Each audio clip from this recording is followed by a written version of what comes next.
আজকের গল্পকথায় থাকছে সত্যজিৎ রায়ের ফেলুদা গল্প ও অ্যাডভেঞ্চার থেকে গোলাপি মুক্তোর রহস্য। গল্পটি পুরো শুনবে, ভালো লাগলে সাবস্ক্রাইব করে বেল আইকনটা টিপে পরের গল্প শোনার জন্য রেডি থাকবে। গল্পটি শুরু করা যাক। সোনাহাটিতে দেখবার কি আছে মশাই?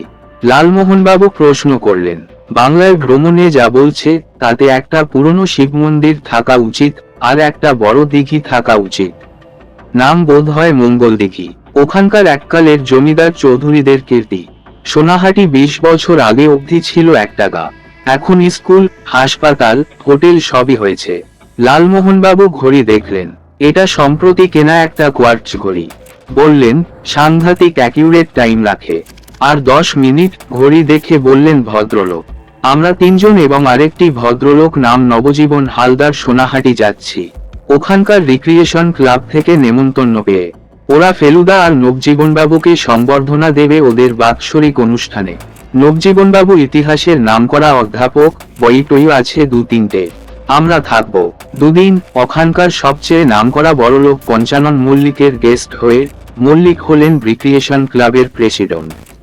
তার নাকি নানারকম পুরনো জিনিসের সংগ্রহ আছে। আপনি যে এই নেমন্তন্ন অ্যাকসেপ্ট করবেন সেটা কিন্তু আমি ভাবিনি, ফেলুদাকে উদ্দেশ্য করে বললেন জটায়ু। ফেলুদা বলল, আর কিছু না, 2 দিনের জন্য যদি কলকাতার বিষাক্ত বায়ু থেকে রেহাই পাওয়া যায় তো মন্দ কি। তাছাড়া ওখানে আমার এক কলেজের সহপাঠী আছে, নাম সোমেশ্বর সাহা। ওকালতি করে। আমাদের ট্রেন মোটামুটি ঠিক সময়ই সোনাহাটি পৌঁছে গেল। আমরা নামতেই একটা দল আমাদের দিকে এগিয়ে এল, তাদের মধ্যে 2 জনের হাতে ফুলের মালা।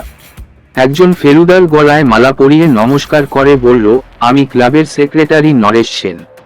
আমি আপনাকে চিঠিটা লিখেছিলাম। নবজীবনবাবুকেও মালা পরানো হয়েছিল।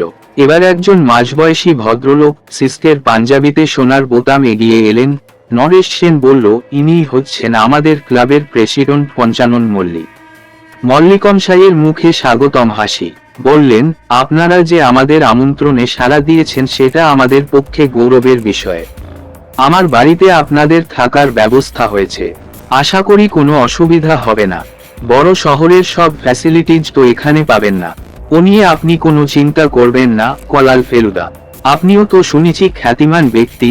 লালমোহনবাবুর দিকে ফিরে বললেন ভদ্রলোক, আমি লিখি টিখি আর কি। বিনয়ী হাসি হেসে বললেন জটায়ু। মল্লিকমশাইয়ের নীল অ্যাম্বাসাডর স্টেশনের বাইরেই অপেক্ষা করছিল। আমরা 5 জন তাতে উঠে পড়লাম, আমি আর জটায়ু সামনে। আপনার সংগ্রহের কথা শুনেছি। বাড়ি রওনা হবার পর বলল ফেলুদা, বোধহয় কাগজেও দেখেছি। হ্যাঁ, ওটা আমার অনেক দিনের শখ। অনেক রকম জিনিস আছে আমার কাছে। হালদার মশাইও ইন্টারেস্ট পাবেন, কারণ বেশ কিছু জিনিসের সঙ্গে ইতিহাস জড়িয়ে আছে। আমার লেটেস্ট সংগ্রহ হলো মহর্ষির জুতো। মহর্ষির জুতো? সেটা কি ব্যাপার? ঘাড় ঘুরিয়ে জিজ্ঞেস করলেন লালমোহনবাবু। সেই ঘটনা জানেন না? হালদার মশাই নিশ্চয়ই জানেন। কি ব্যাপার? মহর্ষি দেবেন্দ্রনাথ তখন যুবা বয়স, খুব শৌখিন লোক, ঐশ্বর্যে ডুবে আছেন। একবার এক জায়গা থেকে নেমন্তন্ন এল, সেখানে কলকাতার সব রুই সাদমিরা যাবেন। মহর্ষি গেলেন। কলকাতার বিখ্যাত বাবুনশাইরা মাথা থেকে পা পর্যন্ত মহামূল্য পোশাক আর অলঙ্কারে ঢেকে এসেছেন। কাশ্মীরি দোরখা আর জামিয়ার শালে চতুর্দিক ঝলমল করছে। তারই মধ্যে দেখা গেল দেবেন্দ্রনাথ এলেন, পরনে সাদা চোগা, সাদা চাপকন, তার উপরে নকশাহীন সাদা শাল জড়ানো। সকলে তো অবাক, এ কি ব্যাপার? মহর্ষির এই দৈন্যদশা কেন? তারপর সকলের চোখ গেল মহর্ষির পায়ের দিকে। এক জোড়া সাদা নাগরা, তাতে 2টি বিশাল বিশাল হিরে ঝলমল করছে। সেই জুতো আপনি পেয়েছেন? অবাক হয়ে প্রশ্ন করলেন লালমোহনবাবু। একটি পেয়েছি, হিরে সমেত। দেখাবো আপনাদের। পঞ্চাননবাবুর বাগানে ঘেরা বিশাল দোতলা বাড়ি দেখলেই বোঝা যায় তিনি বড়লোক। গাড়ি বারান্দার তলায় গিয়ে গাড়ি থামল। আমরা সবাই নামলাম। সদর দরজায় 2 জন বেয়ারা আর একজন দারোয়ান দাঁড়িয়ে আছে। মল্লিকমশাই একজন বেয়ারাকে বললেন, বৈকুণ্ঠ, যাও এদের ঘর দেখিয়ে দাও। আর এখন তো সোয়া 12টা, 1টার মধ্যে যাতে খাবার ব্যবস্থা হয় সেটা দেখো। আমরা শ্বেতপাথরের সিঁড়ি দিয়ে দোতলায় উঠতে লাগলাম। মল্লিকমশাই বললেন, আপনাদের ঘটনা তো সেই সন্ধ্যায়, ও সময়টা কিন্তু বেশ ঠান্ডা, আশা করি গরম কাপড় আছে সঙ্গে। পৌষ মাসে গ্রামাঞ্চলে ঠান্ডা হবে সেটা আমরা জানতাম, বলল ফেলুদা। একটা প্যাসেজের দুদিকে 3টে ঘর আমাদের জন্য রাখা হয়েছে। হালদার মশাই তার ঘরে চলে গেলেন, আমরা 3জন গিয়ে ঢুকলাম ফেলুদার আর আমার ঘরে। চিনেমাটির টুকরো দিয়ে ঢাকা মেঝে, যাকে ইংরেজিতে বলে সিরাজিওয়াইসিএচিনা। এককালে টানা পাখার ব্যবস্থা ছিল, সেটা দেয়ালের উপর দিকে ফুটা দেখলেই বোঝা যায়।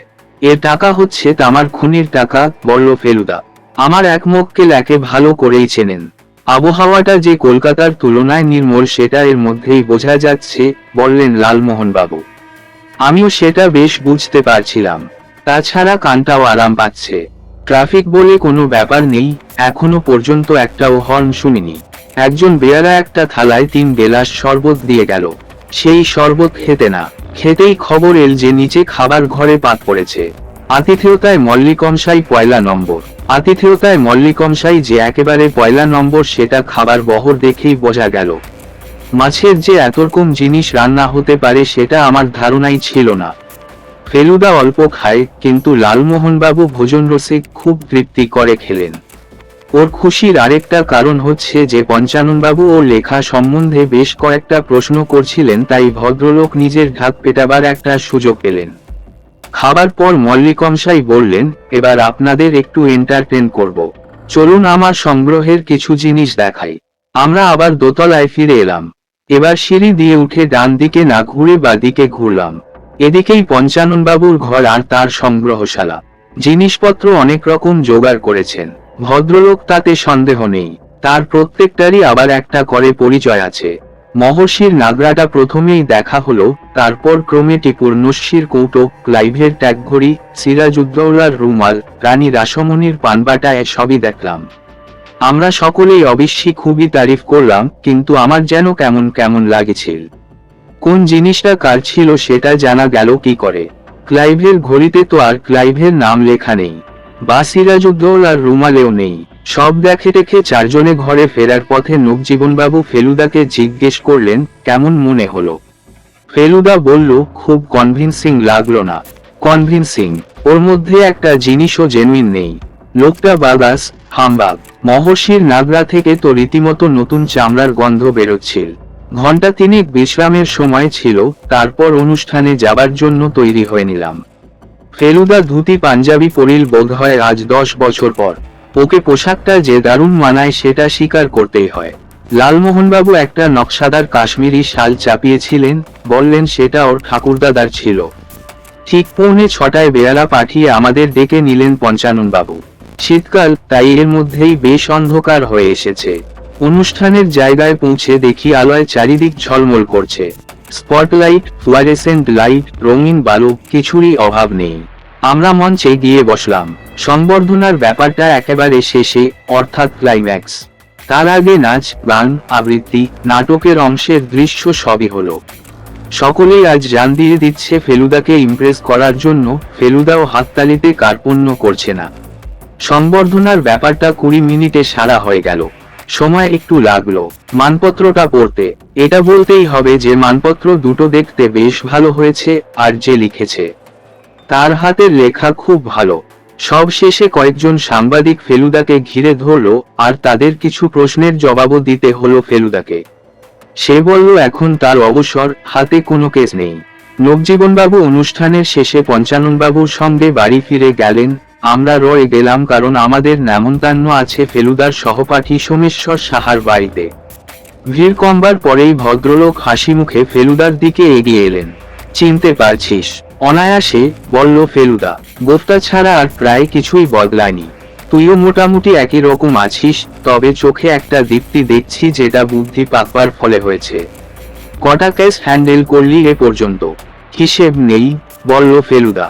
গোড়ার দিকে হিসেব রাখতাম, আজকাল ছেড়ে দিয়েছি। তোর সঙ্গে একজন আলাপ করতে ভীষণ আগ্রহী। সোমেশ্বর সাহা তার পিছনে দাঁড়ানো এক ভদ্রলোককে পিঠে হাত দিয়ে সামনে আমাদের দিকে এগিয়ে দিলেন। এর নাম জয়চাঁদ বড়াল, এখানকারই বাসিন্দা। ইনি মানপত্রটা ডিজাইন করেছেন। তাই বুঝি, বলল ফেলুদা। খুব ভালো হয়েছে। আমরা নিজেদের মধ্যে বলাবলি করছিলাম। জয়চাঁদবাবু লজ্জায় ঘাড় নিচু করে বললেন, আপনার কাছ থেকে প্রশংসা পাব এ কোনোদিন স্বপ্নেও ভাবিনি। আমি আপনার একজন গুণমুগ্ধ ভক্ত। আজ ইনিও আমাদের বাড়িতেই খাচ্ছেন, বললেন সোমেশ্বরবাবু। এখানে দাঁড়িয়ে থেকে গেজিয়ে কোনো লাভ নেই। আমার বাড়ি বেশি দূর নয়, মিনিট 10 পা চালাতে পারবি তো? জরুর। সোমেশ্বরবাবুর বাড়ি বড় না হলেও বেশ গুছানো। সেটা বোধ হয় ওর স্ত্রীর জন্য। স্ত্রী ছাড়া একটি 10 বছরের ছেলেও আছে ভদ্রলোকের। জয়চাঁদবাবু সমেত আমরা 4 জনে বৈঠকখানায় বসার 10 মিনিটের মধ্যেই শরবত এসে গেল। স্ত্রী উমাদেবী বললেন, আগে সরবিতটা খান, 9:30টার মধ্যে আপনাদের খাবার ব্যবস্থা করে দেব। মিনিট 5 এটা সেটা নিয়ে কথা হবার পর সোমেশ্বরবাবু জয়চাঁদ বড়ালকে দেখিয়ে বললেন, এর একটা বিশেষ কিছু বলার আছে তোকে। আমার মনে হয় তুই ইন্টারেস্ট পাবি। বটে, বলল ফেলুদা। কি ব্যাপার শুনি? কিছুই না, সলজ্জ হাসি হেসে বললেন জয়চাঁদ বাবু, আমাদের ফ্যামিলি সংক্রান্ত একটা ব্যাপার। লালমোহনবাবু আগ্রহের সঙ্গে একটু এগিয়ে বসলেন। কি ব্যাপার, কি ব্যাপার? গল্পের গন্ধ পেলেই ভদ্রলোক চন্মনিয়ে ওঠেন। জয়চাঁদবাবু হাত থেকে শরবতের গ্যালাসটা টেবিলের উপর নামিয়ে রেখে বললেন, আমি নিজে এখন স্কুল মাস্টারি করি, কিন্তু আমার পৈতৃক ব্যবসা ছিল হিরে জহরতের। কলকাতার কর্নওয়ালিস স্ট্রিটে আমাদের একটা গয়নার দোকান এখনো আছে, সেটা দেখেন আমার এক কাকা।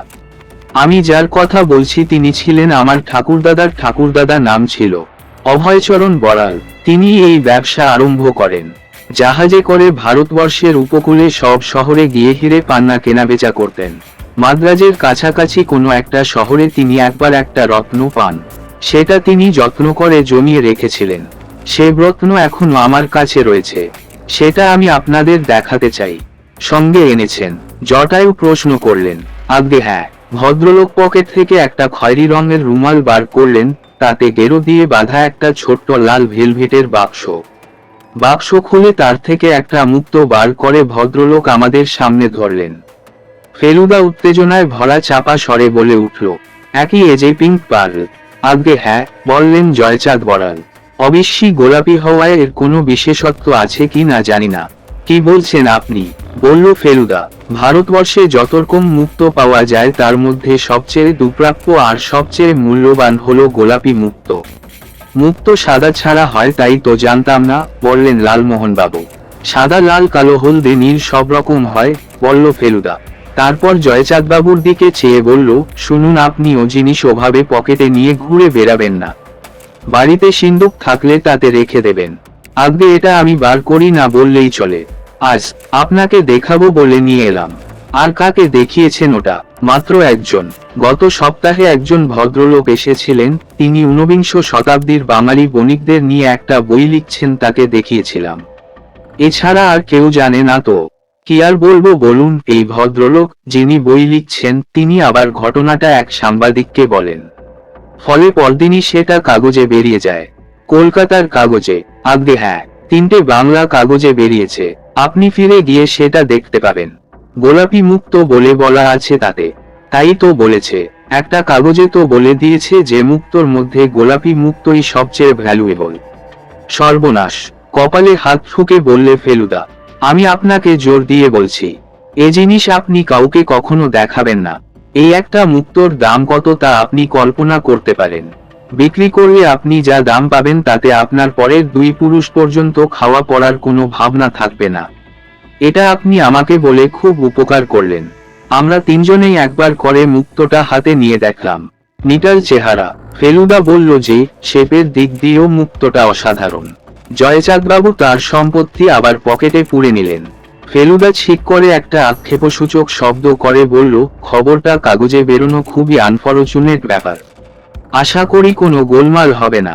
যদি হয় তাহলে কি আমি আপনাকে জানাবো? নিশ্চয়ই। আমার ঠিকানা, ফোন নম্বর সবই সোমেশ্বর জানে। আপনি বিনা দ্বিধায় আমার সঙ্গে যোগাযোগ করবেন। এমনকি দরকার হলে ওটাকে নিয়ে কলকাতায় চলে আসতে পারেন। হাওড়া এক্সপ্রেস। আমরা পরদিন সকালে হাওড়া এক্সপ্রেসে রওনা হয়ে বিকেলে কলকাতা পৌঁছে গেলাম। আমাদের সঙ্গে হালদার মশাইও ফিরলেন। দেখলাম ফেলুদা ওর সামনে একবারও গোলাপি মুক্তোর উল্লেখ করল না। বাড়িতে এসে ফেলুদা শুধু একটা কথাই বলল, মুক্তোর খবরটা কাগজে বেরোনোটা মারাত্মক ভুল হয়েছে। আসবার 3 দিন পরে সকালে বসবার ঘরে বসে কথা শরীরসাগর পড়ছি, ফেলুদা ক্লিপ দিয়ে নখ কাটছে, এমন সময় টেলিফোনটা বেজে উঠল। ফেলুদা উঠে ধরল। কথা শেষ হয়ে যাবার পর ফেলুদা বলল, বড়াল, কলকাতায় এসেছেন? হ্যাঁ, আমার সঙ্গে বিশেষ দরকার। বিকেল 5:30টায় আসছে। কথা শুনেই বুঝতে পারলাম ভদ্রলোক খুবই উত্তেজিত। আমরা ফোন করে লালমোহনবাবুকে ডাকিয়ে নিলাম। কোনো মামলার কোনো জরুরি অংশ থেকে বাদ পড়লে উনি বিশেষ ক্ষুণ্ণ হন। বলেন, কি ঘটছে কিছুই বুঝতে পারি না। ফলে চিস্ত করে যে আপনাকে হেল্প করব তারও উপায় থাকে না। ভদ্রলোক ঠিক 5টায় এসে পড়লেন, আর তার আধ ঘন্টা পরে শ্রীনাথ চা দেবার সঙ্গে সঙ্গে এসে পড়লেন জয়চাঁদ বড়াল। এ চেহারাই আলাদা। এই 3 দিনে ভদ্রলোকের উপর দিয়ে যে বেশ ধকল গেছে সেটা বাজাই যায়। ইতিমধ্যে 2টো ইংরেজি কাগজেও পিঙ্ক পার্লের খবরটা বেরিয়ে আমাদের উৎকণ্ঠা আরো বাড়িয়ে দিয়েছে। জয়চাঁদবাবু এক গেলাস জল খেয়ে আক্ষেপের ভঙ্গিতে মাথাটা নাড়িয়ে বললেন, একটা খবরের কাগজের খবর থেকে যে এত কিছু ঘটতে পারে এ আমার ধারণা ছিল না। 3টে ঘটনা আপনাকে বলার আছে। এক হচ্ছে আমার এক খুড়তুতো ভাই, নাম হচ্ছে মতিলাল বড়াল, তার একটা চিঠি।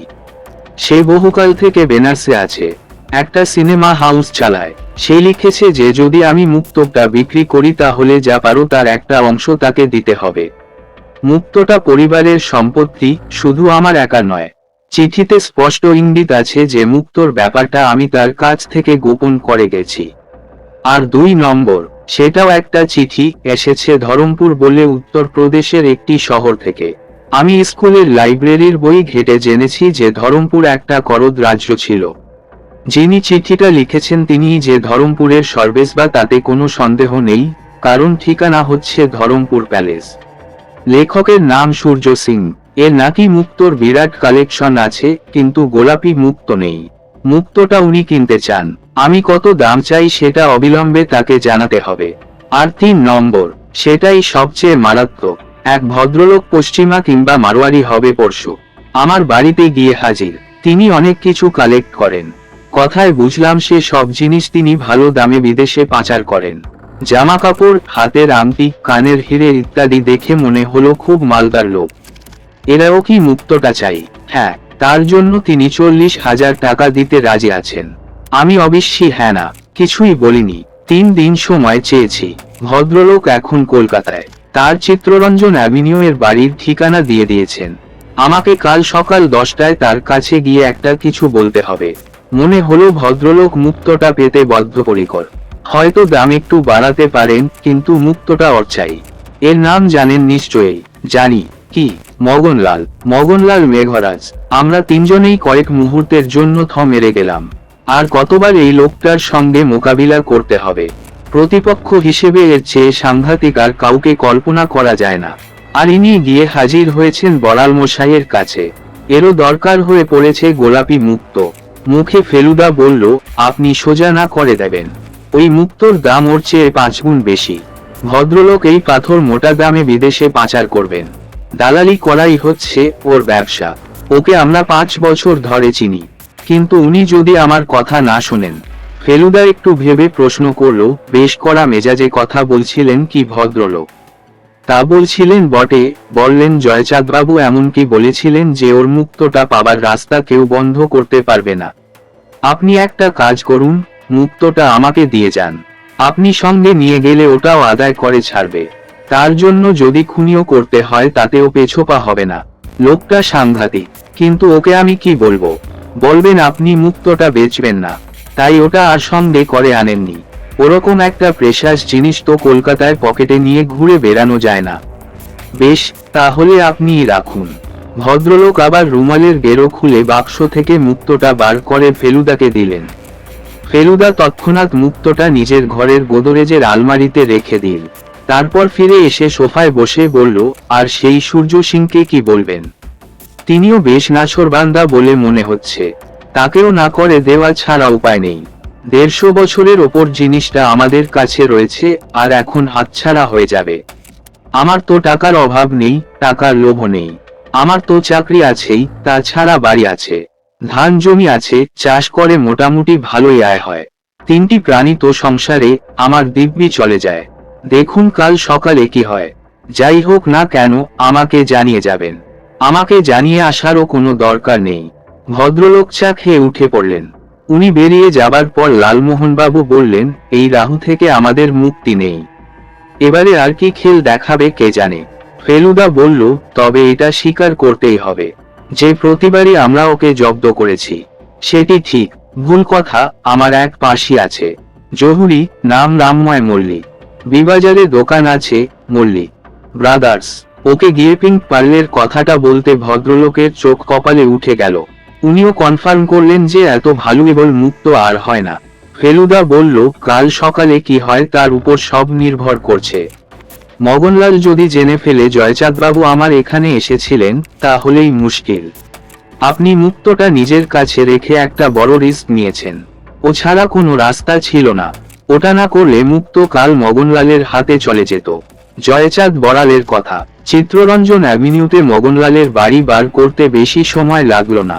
বাড়ির বাইরেটা দেখে ভিতরে ঢুকতে ইচ্ছা করে না, কিন্তু একবার ঢুকে পড়লে দেখা যায় বেশ তকতকে পরিচ্ছন্ন। একজন চাকর এসে জয়চাঁদবাবুকে 3 তলায় নিয়ে গেল। তারপর একটা বারান্দা দিয়ে এগিয়ে গিয়ে একটা ঘরের দরজার সামনে পৌঁছে ঘোষণা করল যে বড়ালবাবু এসেছেন। ভিতরে আসুন, মগনলালের গভীর গলায় শোনা গেল। জয়চাঁদ বড়াল ভিতরে গিয়ে ঢুকলেন। মগনলাল এক পাশে গদিতে বসে আছে, অন্য পাশে সোফা রয়েছে, তারই একটাতে বড়াল বসলেন। কি ডিসাইড করলেন? মগনলাল প্রশ্ন করল। ওটা বেচব না। মগনলাল কিছুক্ষণের জন্য চুপ, তারপর বলল, আপনি ভুল করছেন জয়চাঁদ বাবু। আমাকে রিফিউজ করে কোনো লোক রেহাই পায়নি। আপনি কি দাম বাড়াতে চাচ্ছেন? না, আমি ওটা ফ্যামিলিতেই রাখতে চাই। 4 পুরুষ ধরে রয়েছে, এখনো থাকুক। আপনার বাড়ি যা দেখলাম সোনাহাটিতে, তাতে আপনার মান্থলি ইনকাম 1,500-2,000-এর বেশি বলে মনে হয় না। আর এতে আপনি একসঙ্গে ক্যাশ অনেক টাকা পেয়ে যাবেন। Why are you being so foolish? এটা বংশমর্যাদার ব্যাপার, এটা আমি আপনাকে বোঝাতে পারবো না। ওই মতি কোথায় আছে? আমার কাছে নেই। ওটা আপনি আনেননি। বেচবি না যখন ঠিক করলাম তখন আর আনি কেন? মগনলাল তার সামনেই রাখা একটা ঘন্টার উপর চাপড় মারল। শব্দের প্রায় সঙ্গে সঙ্গে একটা চাকর এসে ঘরে দাঁড়ালো। গঙ্গা, এই বাবুকে সার্চ করো। গঙ্গা বেশ সন্ডা লোক, সে একটানে জয়চাঁদবাবুকে বসা অবস্থা থেকে দাঁড় করাল। তারপর সবঙ্গে সার্চ করে একটা মানিব্যাগ, একটা রুমাল আর একটা মশলার কৌটো বার করে মগনলালের সামনে রাখলো।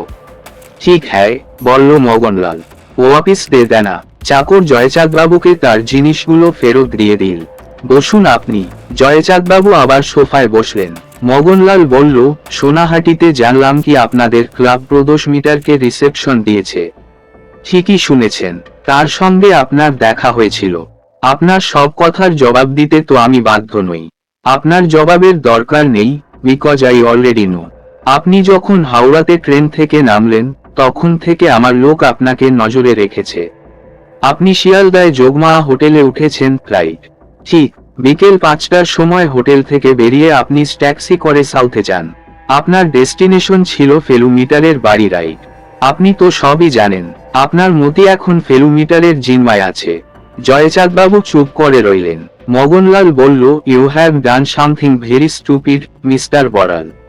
আপনি পার্লটা আমাকে দিলে 40,000 টাকা পেতেন।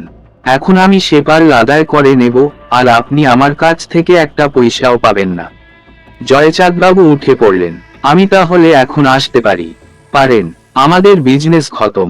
তবে আপনার জন্য আমার আপোষোষ হচ্ছে। মগনলাল আন্দাজ করছে। ফোন না করে দুপুর 12টা নাগাদ জয়চাঁদবাবু নিজেই এসে হাজির।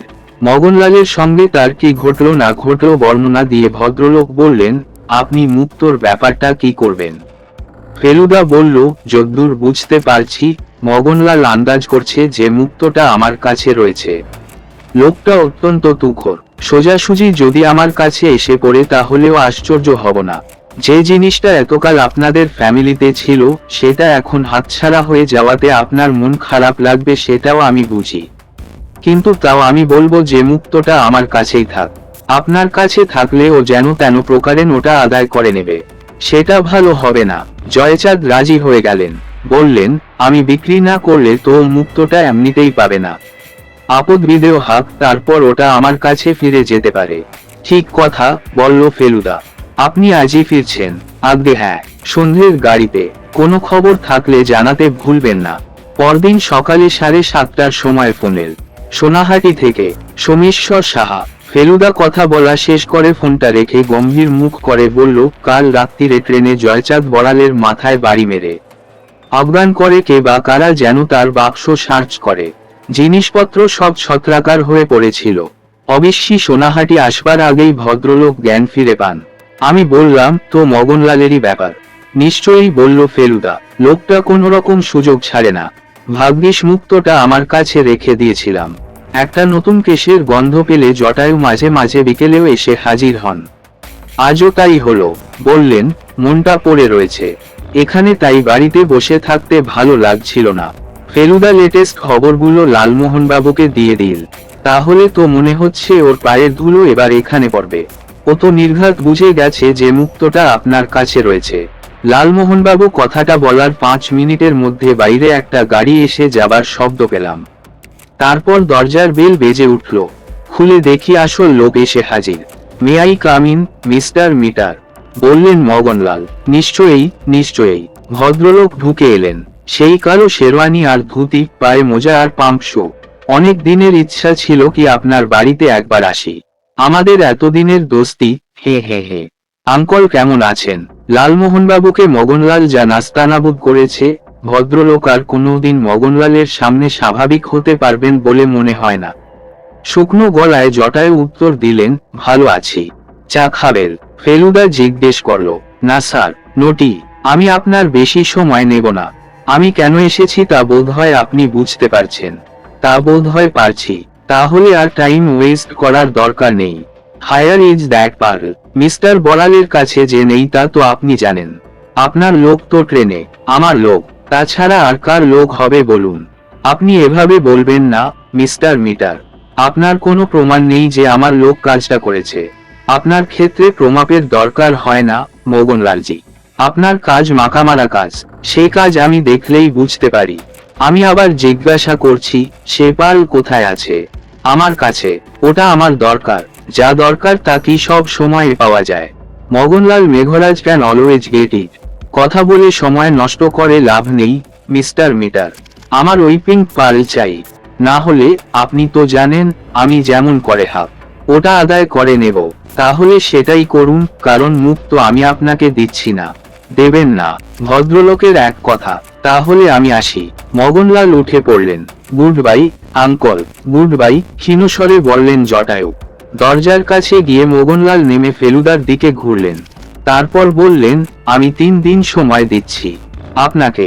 আজ সোমবার, সোম, মঙ্গল, বুধ। বুঝেছেন? বুঝেছি। মগনলাল বেরিয়ে গেলেন।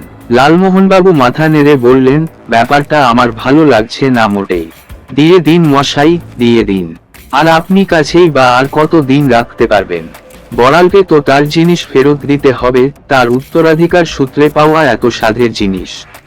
যেদিন মুক্ত ব্যাহত হবার আশঙ্কা আছে ততদিন এটা বড়ালকে ফেরত দেওয়া যাবে না।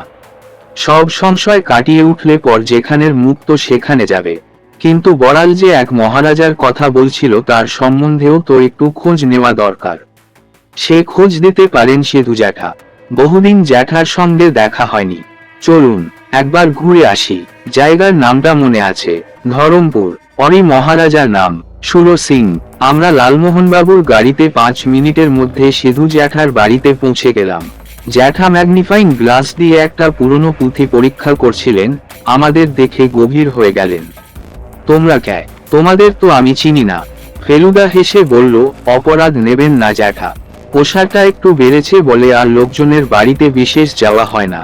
আমি যে কাজে উন্নতি করছি তাতে আপনি নিশ্চয়ই খুশি। এবার সিধু জ্যাঠার মুখে হাসি ফুটল। ফেলুমিত্তির, তোমাকে কি আমি আজ থেকে চিনি? 8 বছর বয়সে এর গান দিয়ে শালিক মেরে এনে আমায় দেখিয়েছিলে। আমি বলেছিলাম নিরীহ জীবকে আর কখনো মারবে না, কথা দাও। তুমি সেদিন থেকে পাখি মারা বন্ধ করেছিলে। গোয়েন্দাগিরিতে পসার হচ্ছে বলে আমার কাছে বড়াই করো না। গোয়েন্দা আমিও হতে পারতাম। তার সব গুণই আমার ছিল, এখনো আছে। তবে কোনো রকম কাজে বাধা পড়া আমার ধাতে সয় না। আমার সময় যদি আমি নিজে ইচ্ছা মতো ব্যয় না করতে পারি তা হলো লাভটা কি? শার্লক হোমসের এক দাদা ছিল জানতে, মাইক্রফট হোমস। জাত করে কিন্তু বুদ্ধিতে সত্যিই শার্লকের দাদা। সেই দাদার কাছে শার্লক মাঝে মাঝে যেত পরামর্শ নিতে।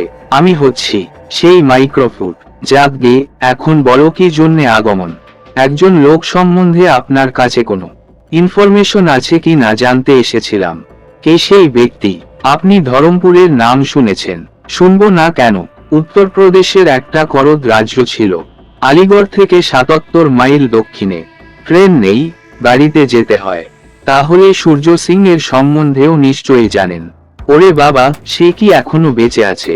হ্যাঁ, সে যে একটি আস্ত বাঘ, মাল্টি মিলিয়নিয়ার। হোটেলের ব্যবসার টাকা, হিরে জহরতের অত ভালো কালেকশন ভারতবর্ষে আর কারুর নেই। লোক কেমন জানেন? তা কি করে জানি?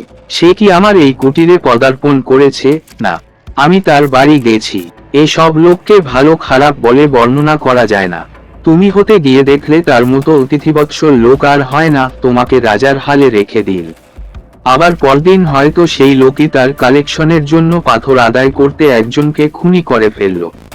অবশ্য নিজে হাতে নয়, এরা সব সময় আইন বাঁচিয়ে চলে, যদিও তার জন্য ট্যাক্স খরচা হয় অনেক। এই খবরই যথেষ্ট বলে আমরা সিধু জ্যাঠাকে আর বিরক্ত করলাম না। যদিও সূর্য সিং এর সঙ্গে আমাদের কারবার হচ্ছে কিভাবে সেটা এখনো বুঝতে পারলাম না। ফেলুদাকে বলতে ও বলল, তাও এই খবরগুলো জেনে রাখা ভালো। সে লোক যখন বড়ালকে চিঠি লিখেছে, তখনই বোঝা যাচ্ছে তার মুক্তটার বিশেষ দরকার। সেটা পাবার জন্য সে কতদূর যেতে পারে, সেইটে দেখার প্রবল ইচ্ছা হচ্ছে। বিস্ফোরণটা হলো শুক্রবার। মগনলাল বৃহস্পতিবার পর্যন্ত টাইম দিয়েছিল ফেলুদা, তার মধ্যে ওর সঙ্গে কোনোরকম যোগাযোগ করল না। আর বিস্ফোরণটা হলো শুক্রবার সকালে। আমিও ফেলুদার দেখা দেখি রোজ সকালে যোগব্যায়াম করি। 6:30টায় সে ব্যাপার শেষ হয়েছে। ফেলুদার কোনো সারা শব্দ পাচ্ছি না দেখে আমি তার ঘরের দিকে গেলাম। দরজাটা ভেজানা ছিল, ঠেলে খুলতেই একটা দৃশ্য দেখে থ মেরে গেলাম। ফেলুদা এখনো ঘুমোচ্ছে। এ যে অভাবনীয় ব্যাপার। এই সময়ের মধ্যে ফেলুদার স্নান, ব্যায়াম, দাড়ি কামানো সব শেষ হয়ে যায়। সে বসবার ঘরে খবরের কাগজ পড়ে। আজ কি হলো? আমি ফেলুদার দিকে এগিয়ে গেলাম। বার দুয়েক ঠেলা দিয়ে আর নাম ধরে ডেকে বুঝতে পারলাম ওর হুঁশ নেই। আমার দৃষ্টি গোদরেজের আলমারির দিকে চলে গেল। দরজা হাট হয়ে আছে, সামনে মেঝেতে জিনিসপত্র ছড়ানো। ফেলুদার পালস দেখলাম, দিব্যি চলছে। দৌড়ে বসবার ঘরে গিয়ে আমাদের ডাক্তার ভৌমিককে টেলিফোন করে ব্যাপারটা বললাম। ভদ্রলোক 10 মিনিটের মধ্যে চলে এলেন। ফেলুদাকে যখন পরীক্ষা করছেন তখনই ও নড়াচড়া আরম্ভ করেছে। ভৌমিক বললেন, মুকু জাতীয় কিছু ব্যবহার করা হয়েছে অজ্ঞান করার জন্য, কিন্তু লোক ঘরে ঢুকলো করে। সেটা আমি 2 মিনিটের মধ্যে বার করে দিলাম। বাথরুমের উত্তর দিকে জমাদার ঢোকার দরজাটা খোলা। মিনিট 15-র মধ্যেই ফেলুদার জ্ঞান হলো। ডাক্তার ভৌমিক ভরসা দিয়ে বললেন, কোনো চিন্তা নেই, কিছুক্ষণের মধ্যেই স্বাভাবিক অবস্থায় ফিরে আসবেন। তবে এরা কি ক্ষতি করেছে সেটা একবার দেখে নিন। আলমারি তো দেখছি খোলা, তপসে দেরাজটা একবার খুলে দেখতো। দেখলাম, কিন্তু সেই লাল ভেলভেটের কৌটো কোথাও পেলাম না, অর্থাৎ পিঙ্ক পার্ল উধাও। ফেলুদা মাথা নেড়ে আক্ষেপের সুরে বলল, বাথরুমের দরজা বন্ধ করতে আমার কোনোদিন ভুল হয় না। কালো হয়নি, আসলে ছিটুকিনিটা ভালো কাজ করছিল না। কেন যে সারিয়ে নিইনি। ডাক্তার ভৌমিক চলে গেলেন। আমি ফেলুদার অবস্থা দেখেই লালমোহনবাবুকে ফোন করে দিয়েছিলাম। উনি এবার এসে পড়লেন। পিঙ্ক পার্ল নেই। প্রথম প্রশ্ন করলেন ভদ্রলোক। আমি বললাম, না। ভদ্রলোক ফেলুদাকে উদ্দেশ করে বললেন, আমাকে হেলাফেলা করার রেজাল্টটা দেখলেন তো? আমি প্রথমেই বলেছিলাম কাজটা ভালো হচ্ছে না।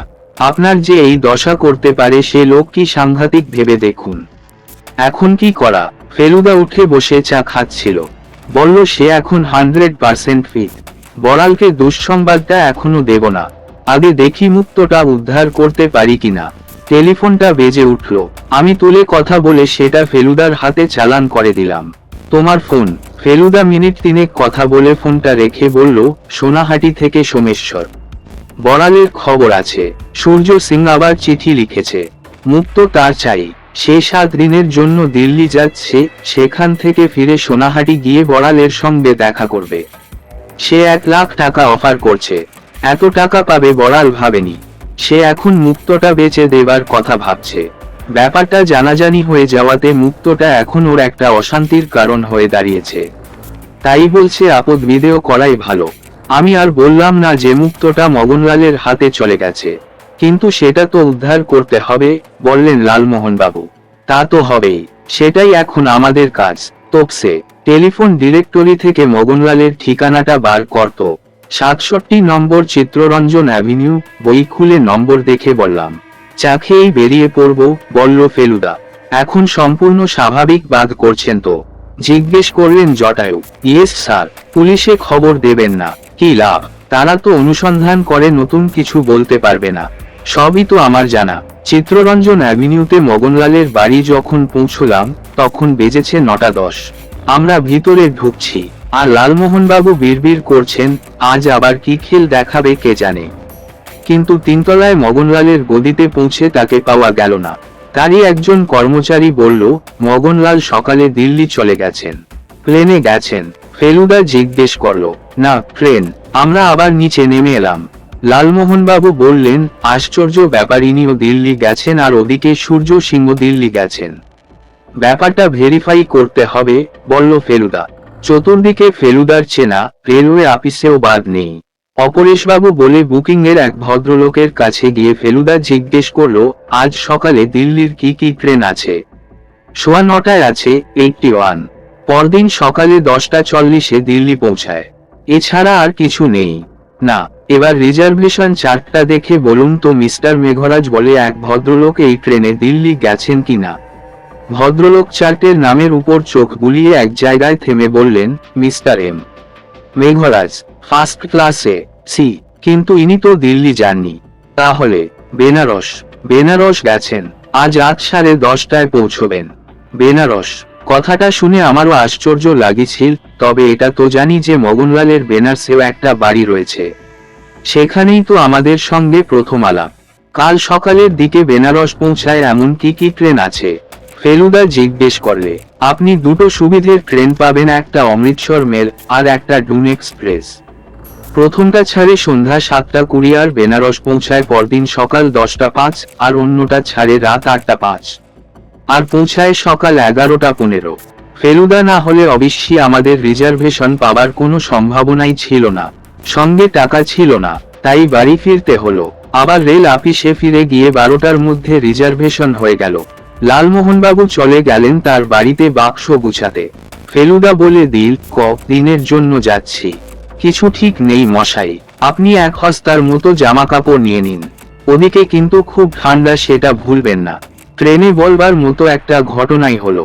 পরদিন সকালে 7:30 বক্সারে খবরের কাগজ কিনে তাতে একটা জরুরি খবর পড়লাম, আমেরিকা থেকে একটা ব্যবসায়ীদের দল এসেছে। তারা যেসব ভারতীয়দের সঙ্গে আলাপ আলোচনা করছে তার মধ্যে সূর্য সিং একজন। ভদ্রলোকের দিল্লি যাবার কারণটা বোঝা গেল।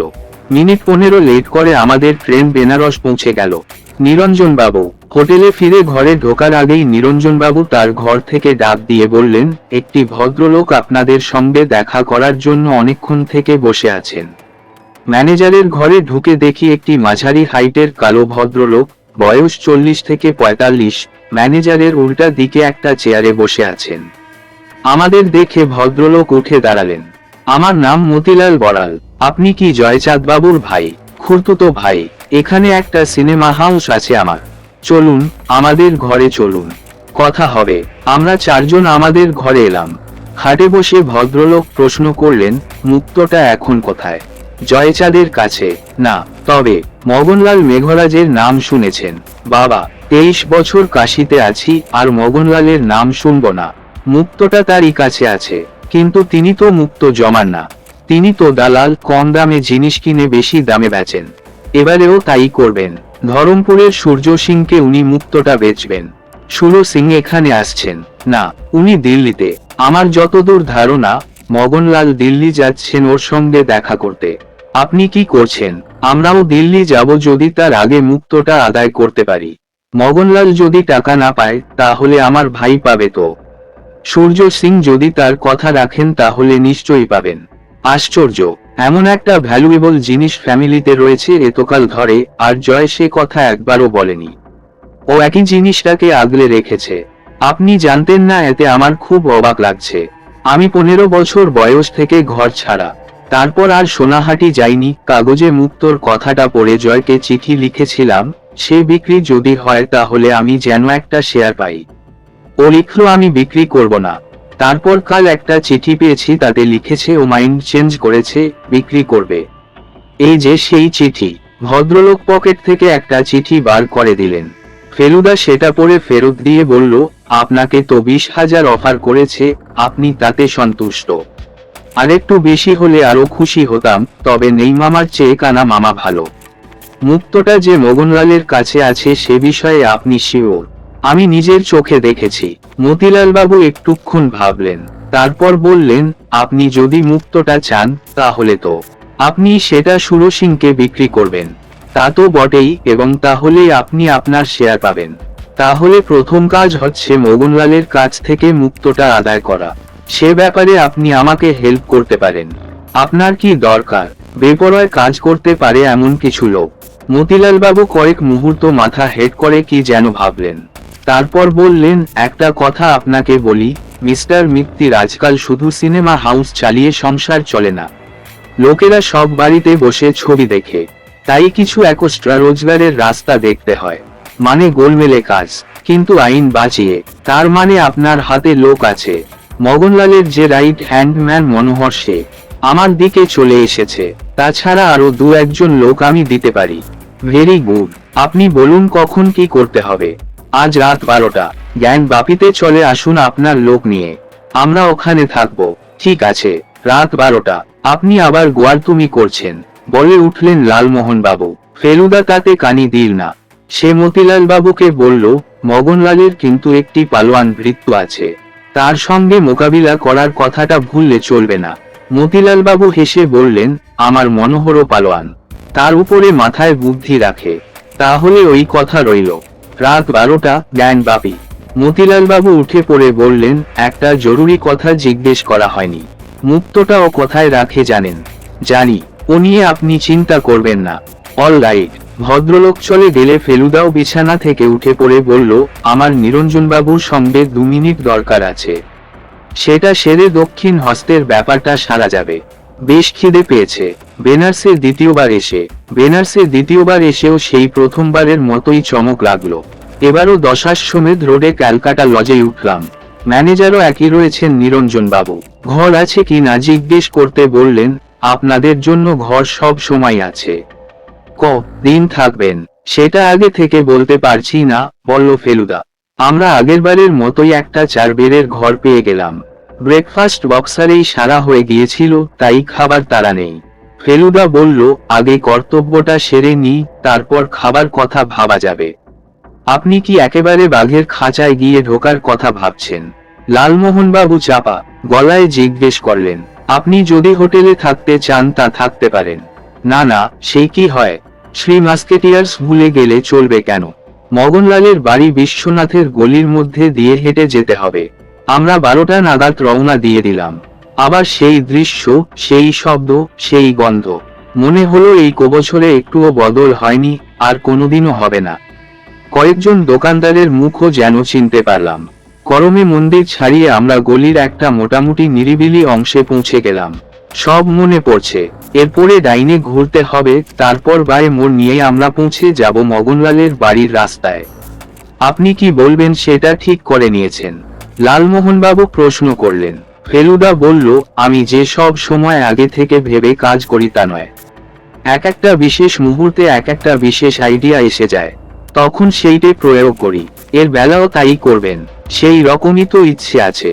মগনলালের বাড়ির সদর দরজার দুপাশে এখনো তলোয়ারধারী 2 প্রহরীর ছবি। এই কবছরে রংটা একটু ফিকে হয়ে গেছে। আমরা দরজা দিয়ে ঢুকে একতলার উঠোনে পৌঁছলাম। কেউ কোথাও নেই। দুবার কই হ্যাঁ বলেও ফেলুদা জবাব পেল না। চলুন উপরে, বলল ফেলুদা। লোকটার সঙ্গে যখন দেখা করতেই হচ্ছে, তখন নিচে দাঁড়িয়ে থেকে তো কোনো লাভ নেই। আবার সেই 46 ধাপ সিঁড়ি, আবার সেই 3 তলায়। দরজা দিয়ে বারান্দায় ঢুকতে একজন লোক সামনে পড়ল। সে খৈনি ডলছিল। আমাদের দেখে একটু অবাক হয়ে হিন্দিতে প্রশ্ন করল, আপনার কাকে চাইছেন? মগনলালজি আছেন? ফেলুদা জিজ্ঞেস করল। আছেন, তবে উনি এখন খেতে বসেছেন। আপনারা ওর ঘরে অপেক্ষা করুন। চলুন আপনাদের নিয়ে যাচ্ছি। আমরা আবার অনেকদিন পরে মগনলালের ঘরে এসে ঢুকলাম। এই ঘরেই লালমোহন বাবুকে নাকাল করেছিলেন ভদ্রলোক। সেই ঘটনা কোনোদিনও ভুলবো না। লালমোহন বাবুকে নিয়ে রোগর করার একটা বাতিক লোকটার মজ্জাগত। কাঠমান্ডুতেও লালমোহন বাবুর চায়ে LSD মিশিয়ে দিয়েছিলেন। তাতে অবশ্যই লালমোহনবাবুকে নিয়ে রোগড় করার একটা বাতিক লোকটার মজ্জাগত। আমরা তিনজন সোফায় বসার পরেই জটায়ু চাপা স্বরে বললেন, কি বলবেন ঠিক করে ফেলুন মশাই, এই বেলা ঠিক করে ফেলুন। আমার মাথায় তো কিছুই আসছে না। আপনার মাথা দিয়ে তো আর এ মামলা চালাচ্ছি না আমি। আপনি চুপচাপ দেখে যান, ইয়েটা সঙ্গে আছে। মানে ফেলুদার রিভলভার, সেটা বুঝতে অসুবিধা হলো না। আছে, নার্ভটাকে ঠান্ডা করুন। এসব সিচুয়েশনের সঙ্গে একজন নার্ভাস লোক থাকলে বড় অসুবিধা হয়। কোত্থেকে যেন একটা ঢোলকের শব্দ আসছে, ঘরের দেয়াল ঘড়ি টিক টিক করছে, নাকে রান্নার গন্ধ এসে ঢুকছে। আমরা চুপচাপ বসেই আছি তো বসেই আছি। একটা লোকের খেতে এত সময় লাগে? বিড়বিড় করে বললেন লালমোহনবাবু। কথাটা বলার মিনিট খানেকের মধ্যে একজন লোক এসে ঘরে ঢুকাল। সে যে মুগুর ভাজ পালোয়ান তাতে কোনো সন্দেহ নেই। সে ফেলুদার সামনে গিয়ে বলল, খাড়া হো যাইয়ে। কিও? ফেলুদার প্রশ্ন। সার্চ হোগা। কে হুকুম দিয়েছে তোমায়? মালিক, মগনলালজি। হ্যাঁ। ফেলুদা তবু বসে আছে দেখে লোকটা তার দুহাত ধরে হ্যাঁচকা টান দিয়ে অনায়াসে তাকে দাঁড় করাল। ফেলুদা আর কোনো আপত্তি করল না, কারণ এ লোকটার সঙ্গে গায়ের জোরে পেরে ওঠা 5টা ফেলুদারও সাধি নেই। লোকটা চাপড় মেরে প্রথমেই ফেলুদার রিভলভারটা বার করলো, তারপর মানি ব্যাগ আর রুমাল। এবার ফেলুদাকে ছেড়ে লোকটা লালমোহনবাবুকে ধরল। লালমোহনবাবু অবশ্যই ফেলুদার সার্চ শেষ হবার সঙ্গে সঙ্গে নিজেই উঠে দাঁড়িয়েছেন, হাত মাথার উপর তুলে। আমাদের তিনজনের সার্চ শেষ হবার পর লোকটা রিভলভার ছাড়া আর সবকিছু ফেরত দিয়ে ঘর থেকে বেরিয়ে গেল। তারপরেই বাইরে থেকে একটা গলা খাইকরানির আওয়াজ পেলাম। এ আমাদের খুব চেনা গলা। এভাবে আমার পিছে লাগলেন কেন, মিস্টার মিটার? গাদিতে বসে মগনলাল প্রশ্ন করলেন। আপনার এখনো শিকসা হয়নি? কি লাভ আছে আমার পিছে পিছে ঘুরে? আপনি তো সে মতি আর ফিরতো পাবেন না। আপনি নিজেকে খুব চালাক মনে করেন, তাই না মগনলালজি? সেতে আপনিও করেন। বুদ্ধি না থাকলে আর এতদিন ব্যবসা চালাচ্ছি। বুদ্ধি না থাকলে আমার আপনার ঘর থেকে মতি বার করে আনতে পারি। কি মতি? Pink pearl. মগনলাল চেঁচিয়ে উঠলেন। কি মাতি সেও কি আপনাকে বলে দিতে হবে? কে বলল পিঙ্ক পার্ল? ধীর কণ্ঠে বলল ফেলুদা। ইটু সে হোয়াইট পার্ল, তাও খাঁটি মুক্ত নয়, কালচার পার্ল, যার দাম অনেক কম। আপনাকে ভাউতা দেবার জন্য ওতে পিঙ্ক রং করা হয়েছে। আসল মুক্ত চলে গেছে যার জিনিস তার কাছে। অত বেশি বুদ্ধিমান ভাববেন না নিজেকে মগনলালজি। আমি অবাক হয়ে ফেলুদার কথা শুনছি। ও কি করে এত সব বানিয়ে বানিয়ে বলছে? কোত্থেকে ওর এত সাহস হচ্ছে? লালমোহনবাবু দেখলাম মাথা হেড করে রয়েছেন। আপনি সোচ বলছেন? আপনি কিভাবে যাচাই করতে চান করে দেখুন। মগনলাল তার সামনে রাখা একটা রূপলি কলিং বেলে চাপড় মারল। পর মুহূর্তেই সেই পালোয়ান লোকটা আবার এসে ঢুকলো। সুন্দরলালের দোকান থেকে ওকে ডেকে আনো বলে মগনলালজি ডাকছেন। তুরন্ত ভূত চলে গেল। কিছুক্ষণ সকলেই চুপ। মগনলাল একটা পানের ডিবে থেকে পান নিয়ে মুখে পুরলেন। তারপর ডিবে বন্ধ করার সময় একটা অদ্ভুত প্রশ্ন করলেন। রবীন্দ্রনাথ ট্যাগোরের গান আপনি জানেন? এবার মগনলালের চাউনি থেকে বুঝলাম প্রশ্নটা করা হয়েছে জটায়ুকে। কি আঙ্কল, জবাব দিচ্ছেন না কেন? আপনি বাঙালি আর আপনি ট্যাগোর সং জানেন না? লালমোহনবাবু মাথা নেড়ে না বোঝালেন। সোচ বলছেন? এবারে মাথা নড়ল উপর নিচে, অর্থাৎ হ্যাঁ। ভদ্রলোক এখনো মাথা তুলতে পারছেন না। এবার ফেলুদা বলল, উনি গান করেন না মগনলালজি? করেন না তো কি হলো, এখন করবেন। 10 মিনিট লাগবে সুন্দরলালের এখানে আসতে। সেই টাইমে ট্যাগোর সং হবে। Uncle will sing. আসুন আঙ্কল, গদিপর বসুন। সোফায় বসে কি গান হয়? Get up, get up. না গাইবেন তো বড় মুশকিল হবে। আপনি বারবার ওকে নিয়ে এমন তামাশা করেন কেন বলুন তো? বেশ রেগে গিয়েই বলল ফেলুদা। উনি আপনার কি ক্ষতি করেছেন? Nothing, that is why I like him. উঠুন আঙ্কল, উঠুন উঠুন। নিরুপায় হয়ে লালমোহনবাবু সোফা ছেড়ে উঠে গদিতে বসলেন। ভেরি গুড, নাও সিং। আর কোনোই রাস্তা নেই, তাই ভদ্রলোক সত্যিই গান ধরলেন। আলোকের এই ঝর্ণাধারায় ধুইয়ে দাও। মগনলাল তাকিয়ায় শরীরটাকে এলিয়ে দিয়ে পাশে রাখা ক্যাশ বাক্সের উপর তাল ঠুকে তারিফ করতে লাগলেন। এই অদ্ভুত গানের তারিফ হতে পারে আমি স্বপ্নেও ভাবিনি। প্রায় 5 মিনিট একটানা গেয়ে লালমোহনবাবু আর পারলেন না। বললেন, বাকিটা জানি না। দ্যাট ইজ এনাফ বললেন মগনলাল। এবার সোফায় গিয়ে বসুন। লালমোহনবাবু সোফায় বসতেই ঘরে লোকের প্রবেশ হলো। সেই পালোয়ান চাকর আর একজন পুরু চশমা পরা বুড়ো।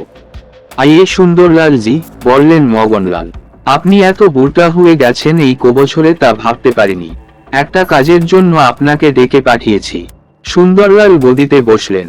মগনলাল তার ক্যাশ বাক্স খুলে তার থেকে ভেলভেটের বাক্সটা বার করলেন। তারপর বাক্স থেকে মতিটা বার করে সুন্দরলালকে প্রশ্ন করলেন, গুলাবি মতি হয় সেটা আপনি জানেন? গুলাবি মতি? হ্যাঁ, সেরকম তো শুনেছি, কিন্তু চোখে দেখিনি। আপনি 50 বছর হলো দোকান চালাচ্ছেন আর গুলাবি মতি চোখে দেখেননি? দেখুন এইটে দেখুন, দেখে বলুন তো এটা সচ্চা না ঝুঠা। সুন্দরলাল মুক্তটা হাতে নিলেন। দেখলাম তার হাত কাঁপছে। চোখের খুব কাছে এনে মুক্তটাকে মিনিটখানেক ধরে দেখে সুন্দরলাল বললেন, হ্যাঁ, এত সত্যিই দেখছি গুলাবি মতি। আয়ুষ কভি নেহি দেখা। তাহলে এটা খাঁটি, ওইসাই তো মালুম হতা।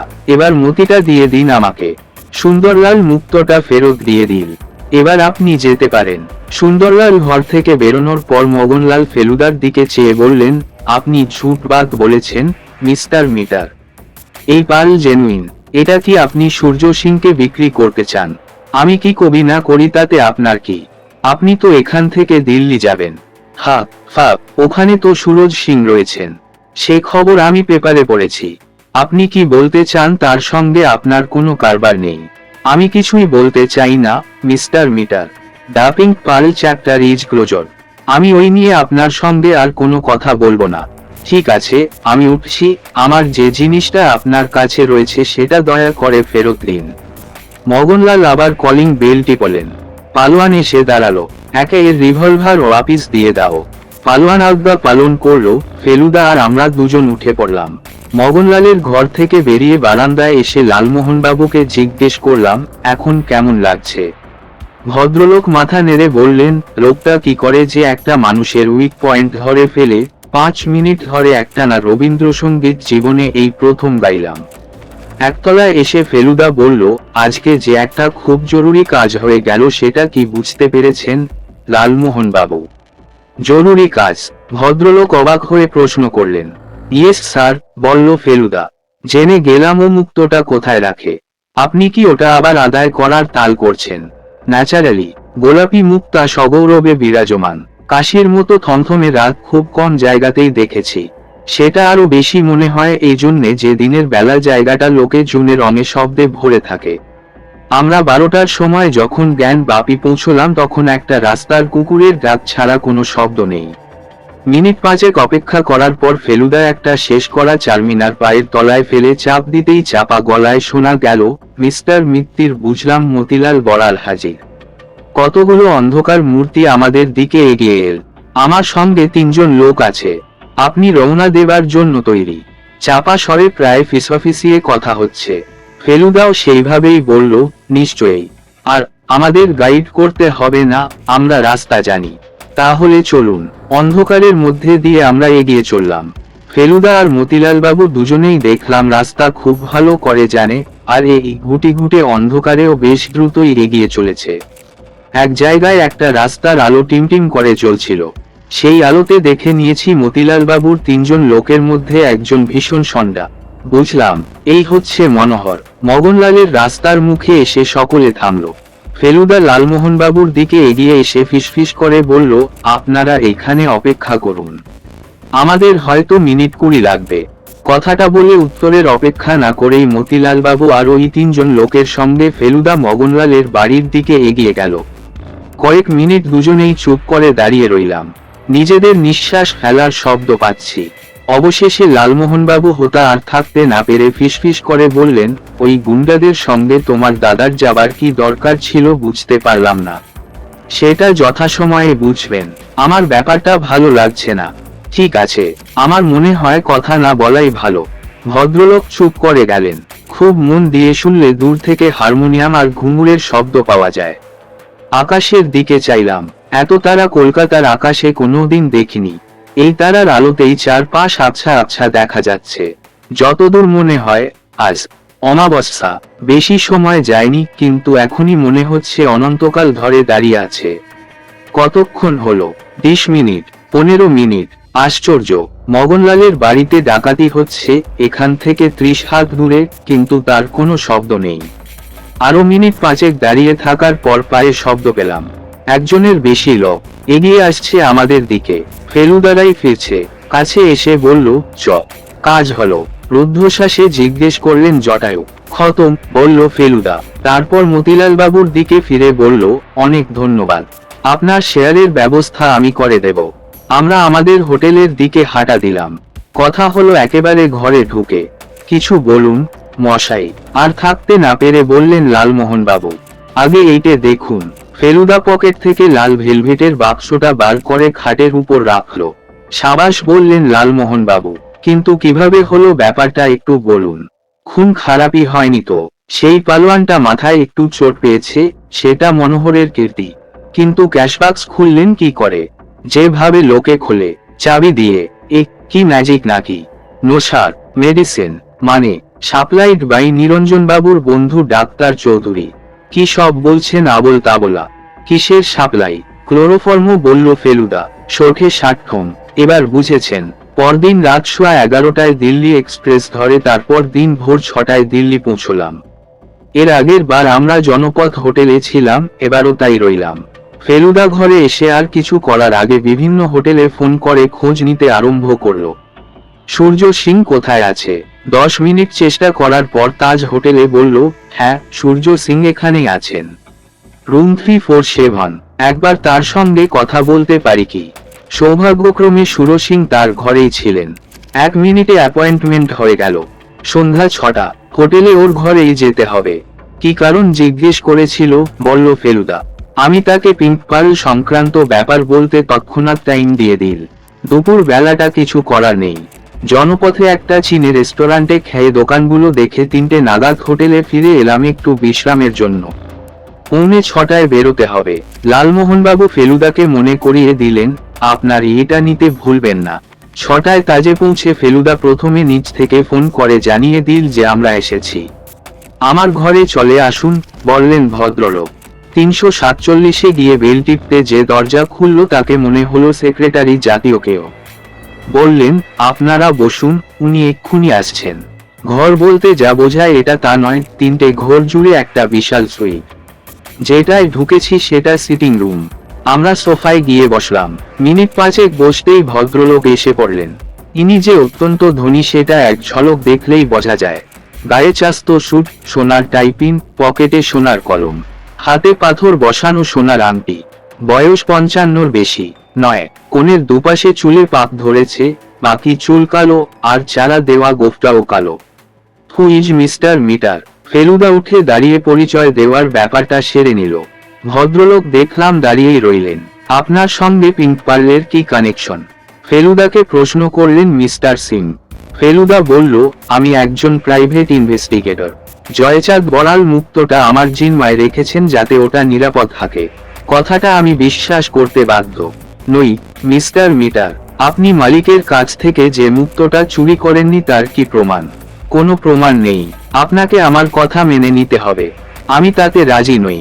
তাহলে আমার একটা কথাই বলার আছে, আমি মুক্তটা দেব না। এটা যার জিনিস তার কাছে ফেরত চলে যাবে। মুক্তটা দিতে আপনি বাধ্য। না মিস্টার সিং, আমি বাধ্য নাই। No one can force me. চোখের পলকে সূর্য সিং এর হাতে একটা রিভলভার চলে এলো, আর তারপর মুহূর্তেই একটা কান ফাটানো গর্জন। কিন্তু সেটা সুরজ সিং এর রিভলভার থেকে নয়, ফেলুদার কোল্ট থেকে। সে সূর্য সিং এর হাত নামানা দেখেই ব্যাপারটা বুঝে নিয়েছে, আর বিদ্যুদেগে নিজের রিভলভারটা বার করেছে। গর্জনের সঙ্গে সঙ্গে সূর্য সিং এর হাত থেকে তার রিভলভারটা ছিটকে বেরিয়ে একটা ঠং শব্দ করে ঘরের পিছন দিকের মেঝেতে পড়ল। সূর্য সিং এর চেহারা পাল্টে গেছে। তার চাউনিতে ঘৃণার বদলে এখন সন্তরম।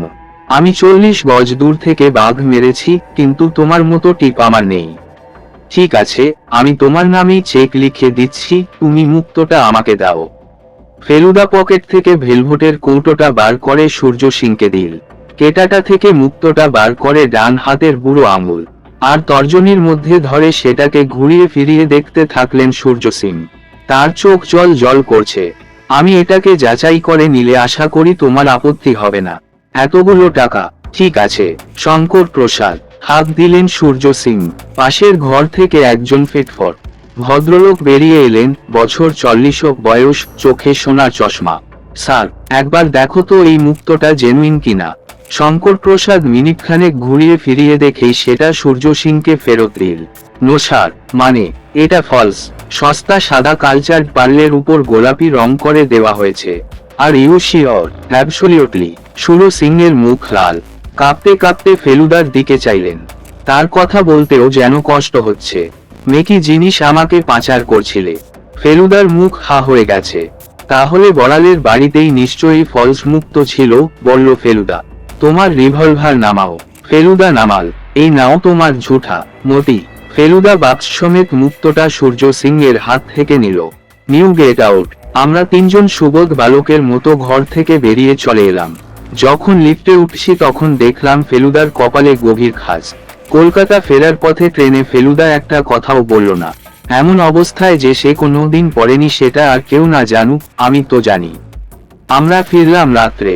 পরদিন সকলে আমার ঘর থেকে শুনতে পেলাম ফেলুদা গুন গুন করে গান গাইছে। আমি বসবার ঘরে এসে দেখি ও পায়চারি করছে আর আলোকের এই বর্ণাধারায় এর সুরাটা ভাজছে। আমাকে দেখেও সে পায়চারি গান কোনোটাই থামল না। আমি অবশ্য খুশি। ফেলুদাকে মনমরা দেখতে আমার মোটেও ভালো লাগে না। মিনিট পাঁচেকের মধ্যেই লালমোহনবাবুর গাড়ির হর্ন শোনা গেল। আমি দরজাটা খুলে দিলাম। ভদ্রলোক ঢুকলেন। প্রয়াত প্রণাম। ঘাড় হেট করে হাত জোর করে বলল ফেলুদা। আসতে আজ্ঞাহা। লালমোহনবাবু কেমন যেন থতমত খেয়ে একটা বাঁকা হাসি হেসে বললেন, আপনি কি তাহলে? আমি অন্ধকার পছন্দ করি না লালমোহনবাবু, তাই সেখানে আমাকে বেশিক্ষণ ফেলে রাখা চলে না। ফলস মুক্তটা যে আপনার গড়পাড়ের সেকরা বন্ধুর কীর্তি সেটা আমি বুঝেছি, আর এটা যে আপনার এবং আমার ভ্রাতার যৌথ প্রয়াস সেটা বুঝেছি, কিন্তু কবে, কখন? বলছি স্যার, বলছি, বললেন লালমোহনবাবু। অপরাধ নেবেন না, কাইন্ডলি। আর আপনার ভাইটিকেও মাফ করে দেবেন। আপনি মগনলালের হুমকি যেরকম বেপরোয়া ভাবে নিলেন, তাতে আমি অত্যন্ত উদ্বেগ বোধ করছিলুম। ও মুক্তটা পেয়ে যাবে এই চিন্তাটাই আমি বরদাস্ত করতে পারছিলুম না। ও 3 দিন সময় দিয়েছিল, সোম, মঙ্গল, বুধ। মঙ্গলবার আমি সকলে আসি। আপনি চুল ছাটাতে গেলেন, মনে আছে তো? সেই সময় তপেশ আপনার চাবি দিয়ে আলমারি খুলে মুক্তটা বার করে আমায় দেয়। একদিনেই ডুপ্লিকেট হয়ে যায়। বুধবার ওটা তপেশকে এনে দিই, ও সুযোগ বুঝে সেটা আলমারিতে রেখে দেয়। যা করেছি তা শুধু আপনার মঙ্গলের জন্য, বিশ্বাস করুন। আপনাদের ফন্দি অবশ্যই তারিফ করার মতোই। আপনি সেদিন যখন মগনলালকে বললেন মুক্তটা ফলস, তখন আমি ভেবেছিলাম আপনি আমাদের কারসাজি ধরে ফেলেছেন। না, ধরিনি। আপনাদের পক্ষে এতটা মাথা খাটানো সম্ভব সেটা ভাবতে পারিনি। আসলে আপনারা যে ফেলুমিত্তিরের এত কাছে থাকেন সেটা ভুলে গিয়েছিলাম। জয়চাঁদবাবু নিশ্চয়ই আরো ভালো অফার পাবেন। অলরেডি পেয়েছেন। কাল এসে সোমেশ্বরের একটা চিঠিতে জানলাম এক আমেরিকান ভদ্রলোক 1,25,000 অফার করেছেন। বাহ, এ তো সত্যিই সুখবর। ফেলুদা এবার আমার দিকে ফিরল। আমি একটা গাটাকি হৃদয় এক্সপেক্ট করছিলাম, তার বদলেও আমার কাঁধে হাত দিয়ে বলল, তোকে একটা অ্যাডভাইস দিই। এই ঘটনাটার বিষয়ে যখন লিখবি, তখন তোদের এই কীর্তিটার কথা একেবারে শেষে প্রকাশ করবি, নইলে গল্প জমবে না। আমি অবশ্যই তাই করেছি। লোকে আশা করি আমার এই কারচুপিটা মাইন্ড করবে না। তাহলে এবার আসলটা আপনাকে দিয়ে দিই, বললেন Lalmohanbabu. Yes, if you please, mister Ganguly. Jatayu pocket থেকে লাল ভেলভেটের কৌটোটা বার করে ফেলুদাকে দিল। ফেলুদা বাক্সটা খুলে জানালার কাছে গিয়ে আলোতে ধরল। গোলাপি মুক্ত সগৌরবে বিরাজমান।